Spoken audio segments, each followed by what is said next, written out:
So I don't know why I've been struggling so much to get another video out.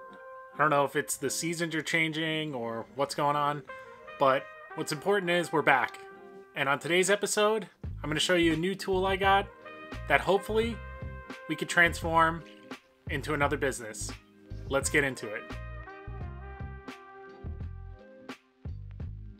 So if you guys have been around from the earlier videos of this channel, I built a backlit LED sign that is actually still the best performing video on my channel, and I really enjoyed doing it. And from what I can tell, everybody that sees the sign really enjoys it. So I got thinking, what if I can make something like this for other people and maybe make a little bit of money in the process?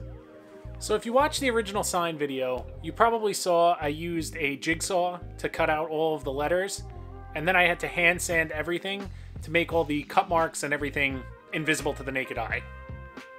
And while this worked, if I wanted to do this on any kind of large scale and be profitable, I needed to come up with a more efficient process. And that's where this tool came into the picture. So this is that new tool I was talking about. This is a 100-watt OMTECH CNC laser.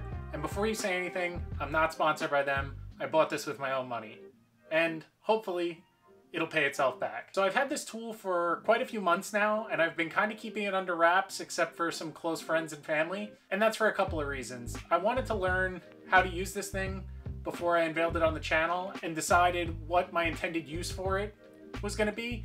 Now I know that sounds kind of funny, buying a tool and then figuring out what the intended purpose of it is, but there's just so much stuff you can do and get into with a tool like this that I was having trouble deciding what I wanted to do. So I ultimately decided on making signs. This is partially stemmed from building that sign for Rum and Cult, but also I started looking around on Instagram and TikTok, and a lot of people were doing scroll art and or laser art, and I got very interested in this. And I know that sounds like a leap of faith, but it was in my wheelhouse and I decided to take a little bit of a risk. So enough with the reasons and the lead up to why I bought this tool. Let's build a sign. Oh, one last thing, and it's actually something to do with you guys. If you can go down and hit that subscribe button, it really helps out the channel and keeps me motivated to continue to put out consistent content. It's something like 98% of you guys aren't subscribed, and that's pretty crazy to me. But anyway, let's get to making the sign. So I guess I should start out by saying what kind of signs I was making. I decided to make two for my girlfriend's family's businesses, and to get started, I took the logo off their website for the flower design, and Gabby actually designed the second sign for the bridal gown store on Canva. I then imported both of these designs into Lightburn and converted them to an SVG file by using the trace function. You have to be a little bit careful with this because sometimes the software tracing function actually picks up a line or a curve that doesn't exist and it results in a bump that's supposed to be a smooth line. This can be easily corrected, but just watch out for it before you cut your part. Now you guys saw me placing material in there. Both of these signs are actually going to be made out of a combination of 1/2" MDF and 1/4" MDF. For all the lettering and graphics, I'm going to use the 1/4" MDF, and then for the backers and the border, I'll use 1/2" MDF. So in order to be as efficient as possible with the material, I placed all the letters and graphics in one corner of the design and left very little free space between each piece. This allowed me to maximize how many letters and pieces I could get out of each piece of MDF.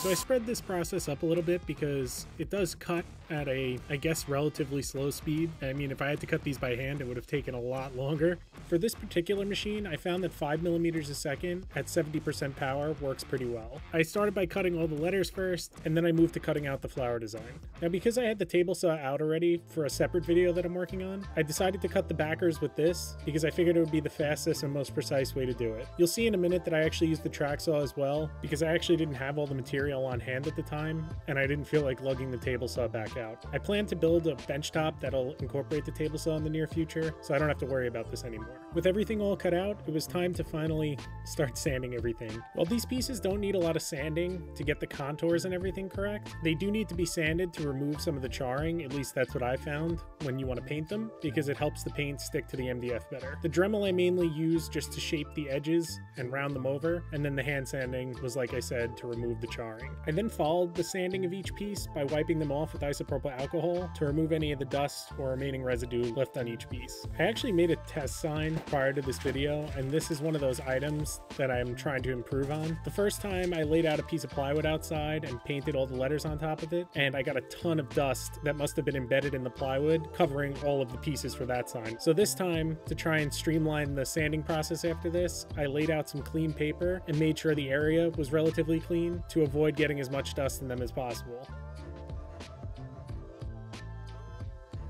Because I wanted to paint everything at once, I decided to cut the other backer after this. I know keeping the dust down and then using a track saw is not the best thing you could do, but I put the pieces far away and everything worked out okay. And as per typical, I forgot I had to cut the trim pieces for around the flower sign, so I had to break the tables out anyway. For these trim pieces, I just cut down a piece of 1/2 inch MDF to 1.5 inches wide so that a 1/2 inch of that would stick out when it was mounted to the sides of the backer. For these, I didn't do anything fancy, I just did a simple butt joint. So with the second backer fully cut and all the frame pieces fully cut, I sanded each one of these and got them ready for primer, just like the others. For the primer, I used 2-in-1 sandable filler primer to fill in any minor imperfections left in the MDF. This stuff is awesome because it creates a thick coating and almost makes the MDF appear to be plastic after it's painted. Pretty cool stuff. With everything primed, it was time to sand again to remove any of the lifted, I guess, grain or fibers from the MDF so I can get a really smooth finish with the paint. With that all done, I again wiped everything off with isopropyl alcohol and got it ready for paint. For the paint, I went with this Belton Molotov paint. It's actually graffiti art paint, and I had never used it before trying to make one of these signs. And man, can I say this stuff is better than anything you'll find in a big box store. Oh, one last step before putting the color down. I flipped the piece of blue painter's tape upside down and combined all the small pieces together on it so that the pressure from the paint can didn't cause these pieces to get flipped over, causing damage to the paint. I also grouped them together by color so that I could paint these one color at a time to prevent overspray of one color on another. And finally, it was ready for the fun part, the paint.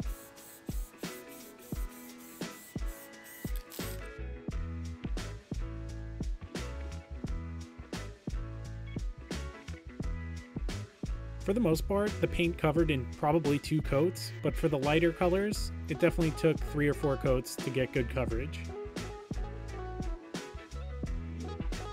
With all the painting out of the way, I cut up an old cardboard box to create a template to get ready for glue up. Using the laser to do this makes a very accurate and easy way to assemble these signs, and it also makes for a nice reveal. You'll have to check that out at the end of the video though. Now, because I never cut cardboard before, I looked up the settings, and after dialing them in, I was thoroughly impressed with how cleanly it cut the cardboard without even leaving a char on the edge.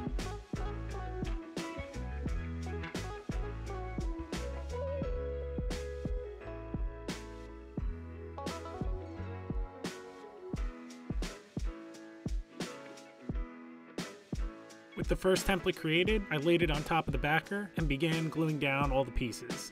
One thing to note, if you're going to in a similar process using the laser, you should definitely leave a little bit of an offset from the original size that you cut so the pieces don't get stuck to the side wall of the template from the thickness of the paint. To do these glue ups, I used a combination of Type-On 3 and CA glue. Together these allow for a strong and quick joint of the 2 pieces together. Periodically, I would lift the template up to make sure I wasn't gluing the actual template to the backer of the sign, but after a few checks, this didn't seem to be an issue. You do have to be careful to not get squeeze out with the CA glue because that'll actually damage the paint or dull the paint. I guess it's based on the chemical properties of the paint itself. From what I found, it's just the CA glue. The wood glue doesn't have the same effect. With the first sign all wrapped up, I'll give you a little sneak preview, and then it was basically the same steps except for the border for the second sign. So I'll speed this one up a little bit.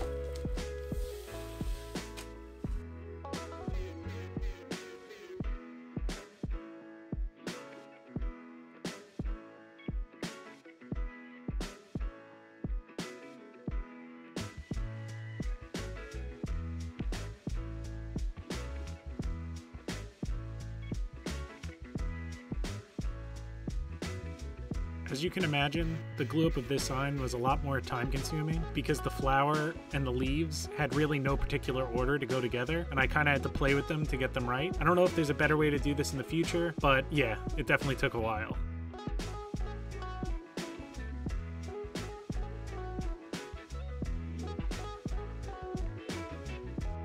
Lastly, the only different thing with this sign was I applied the frame around the outside edge by using a combination of wood glue and pin nails.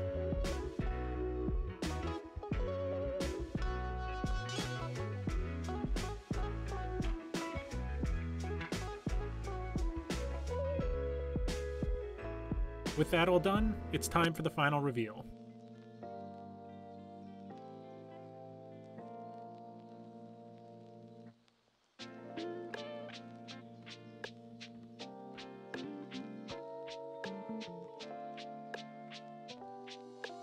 So I couldn't be happier with the way those signs came out. I hope you guys think so too.